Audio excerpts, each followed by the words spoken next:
তুমি আমায় অনেক কিছু শিখিয়েছ, কিন্তু সবচেয়ে ভয়ঙ্কর যে শিক্ষাটা দিয়েছ তা হলো কাউকে ভালোবেসে নিজেকে ধ্বংস করা যায়। তুমি শিখিয়েছ হাসি মুখেও মানুষ কাঁদতে পারে, বুক ভরা কষ্ট নিয়েও স্বাভাবিকভাবে অভিনয় করা যায়। তুমি দেখিয়েছ যার জন্য সারা রাত না ঘুমিয়ে অপেক্ষা করা হয়, সে একদিন তোমার মেসেজ না দেখে ঘুমিয়ে পড়ে। তুমি প্রমাণ করেছ ভালোবাসা একতরফা হলে তা অভিশাপে পরিণত হয়।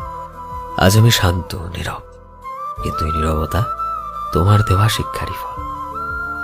আমি এখন বুঝি ভালোবাসা মানে কাউকে পাওয়া নয়, কখনো কখনো সেটা হারিয়ে বেঁচে থাকার কষ্টকে মেনে নেওয়া।